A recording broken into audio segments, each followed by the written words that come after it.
সম্প্রতি আমি লক্ষ্য করছিলাম আমার ছোট ভাই আমার দিকে বেশ মনোযোগ দিয়ে তাকাতে শুরু করেছে। প্রথমে আমি ভেবেছিলাম হয়তো আমি কিছু বেশি ভাবছি, কিন্তু যখন সে বারবার আমার রুমে এসে নিঃশব্দে আমার দিকে তাকিয়ে থাকত, তখন কিছুটা অস্বস্তি অনুভব করতাম। এক রাতে আমি ঘুমানোর জন্য প্রস্তুত হচ্ছিলাম। সে আমার পাশে এসে শুয়ে পড়ল। তবে আমি ভাবছিলাম, আমি কি ওর মনের অবস্থা ঠিকভাবে বুঝতে পারছি, নাকি আমি যা ভাবছি তা ভুল। আমি কোনোভাবেই তাকে আঘাত করতে চাইনি, কিন্তু একই সাথে আমাকে আমার ব্যক্তিগত সীমানা বজায় রাখতে হতো। সবকিছু ঠিকঠাক মনে হচ্ছিল না। এক রাতে আমি পড়াশোনা করছিলাম। হঠাৎ সে এসে বলে উঠল, আপু, তুমি কি আমার উপর রাগ করেছ? আমি অবাক হয়ে তার দিকে তাকালাম। তার চোখে কিছুটা অস্থিরতা ছিল, যেন সে বুঝতে পারছে আমি কিছুটা অস্বস্তি বোধ করছি। আমি শান্তভাবে বললাম, না, রাগ করিনি। কিছুক্ষণ চুপ থাকার পর সে বলল, জানি না, কিন্তু যখন তোমার পাশে থাকি তখন আমার ভালো লাগে। তার কণ্ঠে কিছুটা দ্বিধা ছিল, যেন সে নিজেও পুরোপুরি বুঝতে পারছে না কি ঘটছে। তার এই রকম পরিবর্তন আমার কাছে ভয়ের চেয়েও কিছু বেশি ছিল। আমি চেষ্টা করছিলাম তাকে বোঝাতে, তুমি বড় হচ্ছ, তাই কিছু বিষয় বোঝা কঠিন হতে পারে, কিন্তু আমাদের ব্যক্তিগত জায়গা বজায় রাখা খুবই গুরুত্বপূর্ণ। এখন সময় এসেছে আলাদা ঘুমানোর অভ্যাস তৈরি করার।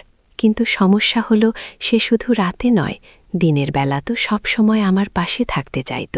আমি যেখানেই যেতাম সে আমার সাথে থাকত। এমনকি আমি রান্নাঘরে কাজ করলেও সে এসে সেখানে বসে থাকত, যতক্ষণ না আমি কাজ শেষ করি। একদিন আমি তাকে বললাম, তুমি বন্ধুদের সাথে সময় কাটাচ্ছ না কেন? দেখছি তুমি স্কুলেও ঠিকমতো যাচ্ছ না। এতে পড়ালেখার অনেক ক্ষতি হচ্ছে, এবং এটা তোমার ভবিষ্যতের জন্য ভালো নয়। আমার স্বপ্ন তুমি একদিন একজন ডাক্তার হবে, কিন্তু এভাবে চলতে থাকলে সেটা কঠিন হবে। আমার কথা শুনে সে রেগে গিয়ে বলল, আমি স্কুলে যেতে চাই না, আর বেশি লেকচারও শুনতে চাই না, আমাকে জোর করো না। তার এই প্রতিক্রিয়া দেখে আমি হতবাক হয়ে গেলাম। এই ছেলেটাই ছিল যে সবসময় হাসি খুশি থাকত, বন্ধুদের সাথে খেলাধুলায় মেতে থাকত এবং পড়াশোনায় মনোযোগী ছিল। কিন্তু এখন সে নিজেকে বন্ধুদের থেকে দূরে সরিয়ে নিয়েছে। আর সবচেয়ে অদ্ভুত ব্যাপার হল, সে আমার কাছ থেকে দূরে যেতে চায় না। আমি যেখানেই যাই সে যেন আমার সঙ্গেই থাকতে চায়। তার রাগান্বিত কথাগুলো আমার মনকে নাড়া দিয়েছিল, আর আমি চিন্তিত হয়ে পড়লাম। সেদিন থেকে আমি আর চুপ থাকতে পারিনি। আমি সিদ্ধান্ত নিলাম, ওর সাথে মন খুলে কথা বলার সময় এসেছে। সে যখন রাতে আমার সাথে ঘুমাতে এলো, আমি আস্তে করে বললাম, তোর কি হয়েছে? আগে তুই সবসময় বন্ধুদের সাথে থাকতি, এখন কি হয়েছে আমাকে বল। কিছুক্ষণ চুপ থেকে সে বলল, যখন আমি স্কুলে থাকি বা বন্ধুদের সাথে খেলি, তখন মনে হয় তুমি আমার থেকে দূরে চলে যাচ্ছ। মনে হলো হয়তো সে আমাকে তার জীবনের কেন্দ্র হিসেবে দেখত, আর এখন আমি বড় হচ্ছি, তাই ধীরে ধীরে তাকে ছাড়িয়ে যাচ্ছি। মনে হচ্ছিল সে আমাকে অনেক ভালোবাসে, কিন্তু তার আচরণের এই পরিবর্তনগুলো স্বাভাবিক ছিল না। আমি তাকে বোঝানোর চেষ্টা করলাম, আমি তোর সাথে আছি, কিন্তু আমাদের মানাদা থাকার এবং ঘুমানোর অভ্যাস করে তোলা উচিত। আমরা এখন বড় হয়েছি। সে রাজি হতে চাইল না। শুধু রাতে নয়, দিনেও সে সবসময় আমার সাথেই থাকতে চাইত, কিন্তু তার আচরণের পরিবর্তনটা স্বাভাবিক মনে হচ্ছিল না। তার কথাগুলো শোনার পর আমি অবাক হয়ে গেলাম। সে একেবারেই তার পুরনো অভ্যাস, স্বভাব বা রুটিনে ছিল না। মনে হচ্ছিল সে আমার প্রতি গভীর মনোযোগ দিচ্ছে, যেন সে আমাকে ভালোভাবে বুঝতে চাচ্ছে বা আমার কাছ থেকে কিছু চাচ্ছে।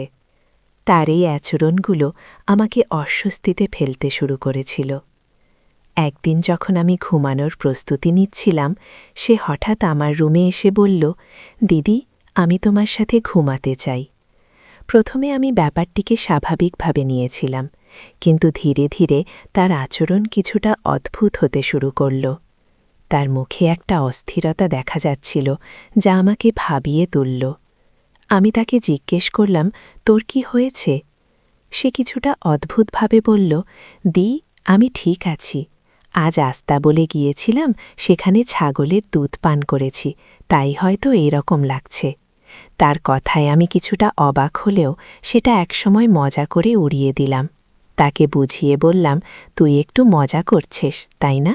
এই ঘটনাগুলো আমাকে ভাবিয়ে তুলেছিল এবং আমি বুঝতে পারছিলাম যে ওর সাথে আরও খোলামেলা কথা বলার প্রয়োজন আছে। একদিন ছোট ভাইকে জিজ্ঞেস করলাম, বাড়িতে গরুর দুধ থাকা সত্ত্বেও তুই ছাগলের দুধ কেন খাচ্ছিস? সে মজা করে বলল, বন্ধুদের সাথে মজা করে খেয়েছি, এটা এত বড় ব্যাপার নয় আপু। সে কেমন বন্ধুদের সাথে মেশা শুরু করেছে যে এমন অস্বাভাবিক আচরণ করছে। এখন সে বড় হতে শুরু করেছে, তাই যখনই আমি তাকে কোনো ব্যাপারে শাসন করতাম সে আমার উপর রেগে যেত এবং কথা কাটাকাটি করত। এরপর একদিন মাঝরাতে আমার ঘুম ভেঙে গেল এবং দেখলাম ছোট ভাই আমার দিকে তাকিয়ে আছে। এটা দেখে আমি একটু অস্বস্তি বোধ করলাম। আমি জিজ্ঞেস করলাম, তুই তো বড় হয়ে গেছিস, এখন এসব কেন করছিস? সে রেগে বলল, তাহলে যদি বড় হয়ে যাই তোমার সমস্যা হবে কেন? তার এই কথা শুনে আমি কিছুটা অবাক হলাম। পরে বললাম, ঠিক আছে, তুই আমার সাথে ঘুমাতে চাইলে কোনো সমস্যা নেই। সে চুপ হয়ে গেল। তারপর থেকে যখনই আমি ঘরের কাজ করতাম তার দৃষ্টিতে একটা অস্বাভাবিকতা লক্ষ্য করতাম। মনে হতো সে সবসময় আমাকে অনুসরণ করছে। এমনকি রাতে যখন আমি ঘুমাতে যেতাম সে আমার ঘরে এসে বসে থাকত না ঘুমিয়ে। আমি নিজেকে শান্ত করার চেষ্টা করছিলাম। জিজ্ঞেস করলাম, তুই এতক্ষণ কেন জেগে আছিস? সে উত্তর দিল, কিছু না, ঘুম আসছে না। তার কথার ভেতরে কিছুটা লুকিয়েছিল যা আমার বোঝার বাইরে ছিল। পরিস্থিতি আমার জন্য অস্বস্তিকর হয়ে উঠছিল, কিন্তু একজন বোন হিসেবে আমি তাকে উপেক্ষা করতে পারিনি, যদিও ওর এই অদ্ভুত আচরণ আমাকে বিরক্ত করছিল। আমি বুঝতে পারছিলাম না যে কেন সে এভাবে আমার দিকে তাকিয়ে থাকত। আমি আরও চিন্তিত হয়ে পড়লাম যখন হঠাৎ ঘুম থেকে উঠে দেখি আমার ছোট ভাই একদম চুপচাপ বসে আছে আমার পাশে। আমি আতঙ্কিত হয়ে পড়লাম, যেন আমার শরীরে কোনো শক্তি নেই। বুকে চাপ অনুভব করতে লাগলাম, কিন্তু কোনো কারণ খুঁজে পাচ্ছিলাম না কেন সে এভাবে তাকিয়েছিল। সে কি চাইছিল? আমার ঘুম কেড়ে নিয়েছিল এই চিন্তা। দিনের বেলা আমি বিশ্রাম নিতে পারছিলাম না। তারপর একদিন একটা বাস্তবতা আমার সামনে এলো যা আমাকে ভীষণভাবে নাড়া দিয়েছিল।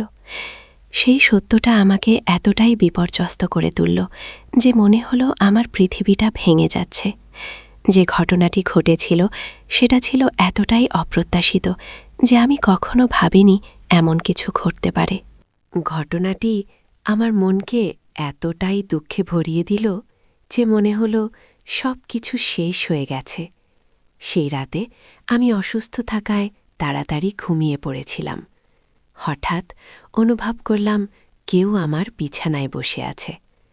চোখ খুলে দেখি আমার ভাই সেখানে বসে আছে। কিছু বুঝে ওঠার আগেই সে আমাকে শক্ত করে জড়িয়ে ধরল। আমাদের দুই ভাই বোনের জীবন শুরু থেকেই কঠিন ছিল। ছোটবেলায় আমাদের বাবা মা খুব অল্প সময়ের মধ্যে আমাদের ছেড়ে চলে যান। আমি তখন মাত্র 12 বছরে ছিলাম, আর আমার ভাই ছিল আরও ছোট। একদিন বাবা মা এক আত্মীয়ের বাড়িতে গিয়েছিলেন। ফেরার পথে তারা একটি দুর্ঘটনার শিকার হন এবং দুজনেই মারা যান। যখন আমি স্কুলে ছিলাম প্রিন্সিপাল আমাকে এই খবরটি দিলেন, মনে হলো আমার পুরো পৃথিবী ভেঙে পড়েছে। বাবা মা চলে যাবার পর আমাদের জীবন সম্পূর্ণ পাল্টে গেল। এই দুর্ঘটনার প্রভাব আমার ভাইদের ওপর অনেক গভীর ছিল। সে তখন থেকে ভীষণ কষ্টে দিন কাটাচ্ছিল। তার কান্নার ভেতরেই আমি বুঝেছিলাম যে এত অল্প বয়সে সে কত বড় সখী বয়ে বেড়াচ্ছে। আমার ভাই তার বাবার সাথে ঘুমাতে অভ্যস্ত ছিল, কিন্তু তার মৃত্যুর পর সে ভীষণভাবে ভেঙে পড়ে।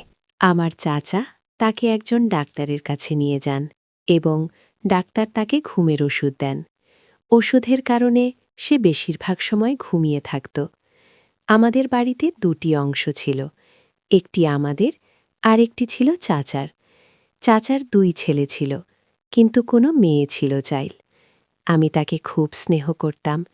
চাচির মনে সবসময় মনে হতো আমি যেন তার সন্তানদের অধিকার ছিনিয়ে নিচ্ছি।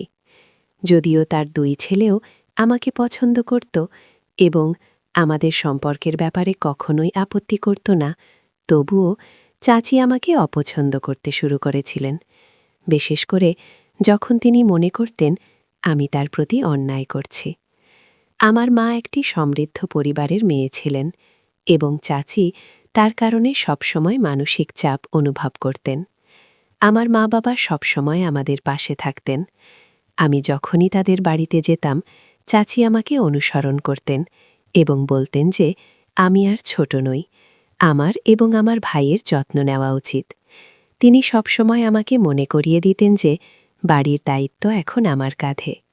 এসব কথা আমার মনকে ভারী করে তুলত, আর আমি তখনও বাবা-মায়ের মৃত্যুর শোক কাটিয়ে উঠতে পারছিলাম না।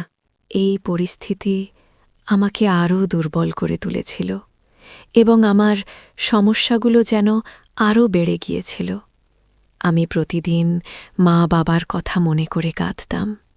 আমরা তাদের জীবনে কতটা সুখী ছিলাম, কিন্তু এখন মনে হচ্ছিল যেন আমাদের পৃথিবী উল্টে গেছে।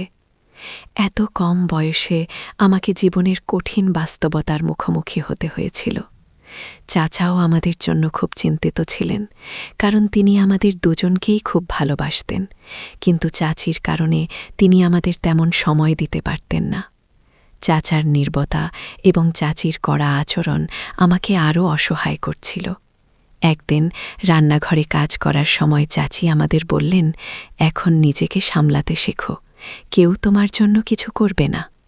আমি জানতাম তিনি হয়তো সঠিক বলছেন, কিন্তু আমার মধ্যে তখনও হতাশা আর শূন্যতা কাজ করছিল।